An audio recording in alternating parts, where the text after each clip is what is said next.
Hi everyone, কেমন আছো সবাই?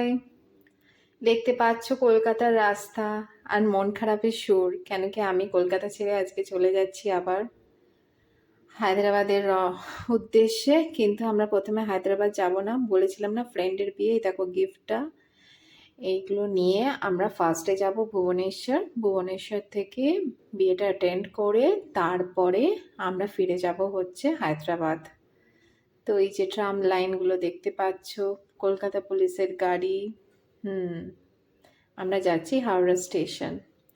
হাওড়া স্টেশন গিয়ে ওখান থেকে ট্রেন আছে শতাব্দী, ওখানে থেকে শতাব্দী করে আমরা পৌঁছে যাব হচ্ছে ভুবনেশ্বর।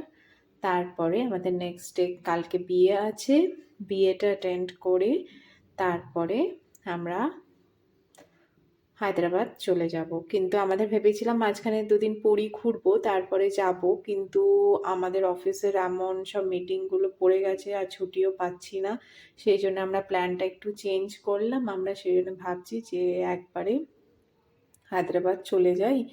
আবার ওখানে গিয়ে আবার আমার একটা ব্যাঙ্গালোরে ফ্রেন্ড আছে, হে দেখো হাওড়া ব্রিজ, কি সুন্দর লাগছে না? হাওড়া ব্রিজটা দেখলে মনটা ভালো হয়ে যায়। ছোটবেলায় যখন আসতাম এই হাওড়া ব্রিজের তলা দিয়ে, তখন মনে হতো কলকাতা ঢুকে গেছে। আজকে ঠিক উল্টোটা হচ্ছে। মনে হচ্ছে এবার কলকাতা থেকে চলে যেতে হচ্ছে। ঠিক আছে, ভালোই। আজকে গেলে তবে তো কাল আসতে পারবো, সেটাই মনে আশা নিয়ে আজকে চলে যাওয়ার পথে এগিয়ে যাচ্ছি। দেখো গঙ্গা, এই গঙ্গা আর এই হাওড়া ব্রিজটা, এই দুটো দেখলেই মানুষজন বুঝে যায় এটা কলকাতা। হাওড়া স্টেশন পৌঁছে গেলাম, আমাদের কাছে একটু লাগেজ বেশি ছিল। এবার আমরা ট্রেনে উঠে গেছি। দেখো এটা হলো প্ল্যাটফর্ম, এখানে আমাদের ট্রেন দাঁড়িয়েছিল। এই যে ট্রেনে উঠে গেছি, আর এই যে দাদা ঝুড়ি ভাজা এসব নিয়ে এসেছে। এইসব এখানেই কলকাতাতেই পাই, এগুলো আর হায়দ্রাবাদে খুব মিস করি। হায়দ্রাবাদে চপ বলো, ঝালমুড়ি বলো, এই ঝুড়ি ভাজা বলো, কি দুধের ফোটানো চা বলো, এগুলো আমরা হায়দ্রাবাদে পাই না একদমই। সেগুলোর হচ্ছে কি মুহূর্ত, সেটাই কলকাতা আসলেই ফিল করি। আজকে কলকাতা থেকে চলে যাওয়ার দিন, আর এই যে ট্রেন স্টার্ট করে দিয়েছে। এই যে দেখো হাওড়া ছাড়িয়ে ট্রেন বেরিয়ে যাচ্ছে। আর একবার পেছন ঘুরে তাকিয়ে নেওয়া প্ল্যাটফর্মটার দিকে শেষবারের জন্যে। এখানে লাইনে দেখছি কাজ হচ্ছে, বেশ ভালো লাগছিল। আর এই যে দেখো টিটি এসে গেছে টিকিট চেক করতে, টিকিট দেখাচ্ছিল। এবার আমি একটু বাইরে বই দেখে নিচ্ছিলাম। এই যে দেখো আমি আর আমার হাজব্যান্ড, আমরা আবার সেই পুরোনো রাস্তায় ফেরত যাচ্ছি হায়দ্রাবাদ। ফেরার সময় যতটা আনন্দ থাকে আমাদের মুখে চোখে, এখন যাওয়ার সময় দেখো আমাদের মুখ চোখ শুকিয়ে আছে, চলে যেতে হচ্ছে। এইটা ভাবতে ভাবতেই দেখলাম খাবার চলে এসেছে, গরম একটা কচুরি এলো। এ দেখো একটা চিক্কি, গুড় বাদাম যেটা আমরা বলি। এটা একটা ভেজ স্যান্ডউইচ দিয়েছে, এটা একটা টিয়ের কিট দিয়েছে যাতে ওই মিল্ক পাউডার এগুলো আছে, আর একটা হচ্ছে ডায়েট মিক্সচার দিয়েছে, চিড়ের মিক্সচার। এটা এই একটু আগে লাঞ্চ করে এসেছি, তাই বললাম একটু পরে খাওয়া যাক, এখন রেখে দাও। ও দেখছি নিউজ পেপার পড়ছে বসে বসে। আমি বললাম একটু হাসো অ্যাটলিস্ট। এই দেখো বাইরের ভিউগুলো দেখছিলাম, আমি উইন্ডো দিয়ে বাইরেটা দেখতে দেখতে যাচ্ছিলাম। ঘুম আসছিল না, ভাবলাম একটু বাইরেটাই তাহলে দেখে নিই। এবার তো গিয়ে ওখানে হায়দ্রাবাদে থাকবো একা, তখন ঘুমাতেই পারবো। তার থেকে বেটার এখন যখন ট্রেনে করে যাচ্ছি একটু বাইরেটা দেখতে দেখতে যাই। ট্রেনে চাপতে খুব ভালো লাগে, ফ্লাইটের থেকে আমার মনে হয় ট্রেনে ট্রাভেলটা বেটার। কেন কি তুমি উইন্ডো দিয়ে সব কিছু ভিউ পাচ্ছ, কি সুন্দর দেখো এই গ্রামের রাস্তাগুলো, এই কলা গাছ, সব কিছু দেখতে পাওয়া যাচ্ছে। দেখো এই যে পাশে ছোট ছোট ভেরি করে রেখেছে, আমার মনে হয় এতে মাছ চাষ হয় ওদের।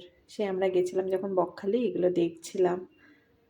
তো সেরকমই ভেড়ি আশেপাশে আবার দেখতে পাচ্ছি, দেখো সামনে কত ভেড়ি আছে। এগুলো দেখতে দেখতে যাচ্ছিলাম আমি ট্রেনে, আর তোমাদের জন্য আমি একটু ক্যাপচার করে নিচ্ছিলাম, যাতে তোমরাও আমার সাথে ট্রেনে করে এরকম ঘুরতে ঘুরতে যেতে পারো। এবার স্টেশনে এসে গেছিলো একটা, তা আমি জিজ্ঞেস করছিলাম যে এটা কি স্টেশন, তখন বললো এটা খড়গপুর ঢুকছে। খড়গপুর স্টেশন ছোট থেকে খুব মেমোরিজ আছে। খড়গপুরে একটা খুব ভালো কষা আলুর দম পাওয়া যেত। আমি যখনই ছোটবেলায় শতাব্দীতে আসা যাওয়া করতাম, আমরা তো ঝাড়খণ্ডে থাকতাম, তো তখন ওখানে বারবিল শতাব্দীতে যখনই আসতাম তখন এখানে দেখতাম একটা স্পেশাল আলুর দম দিত কাঠি লাগিয়ে লাগিয়ে। যেই স্টেশনটাতে আসতো একজন কাকু উঠতো আর সবাইকে বলতো আলুর দম নাও, আলুর দম নাও। তো সেই মেমোরিটাই মনে পড়ে গেল যখন খড়গপুর স্টেশনটায় ঢুকছিল ট্রেনটা। এই দেখো খড়গপুর এসে গেছে। এবার বলবে, বাইরে অ্যানাউন্সমেন্ট হচ্ছে নিশ্চয়ই, আমি তো শুনতে পাচ্ছি না, বাট হচ্ছে নিশ্চয়।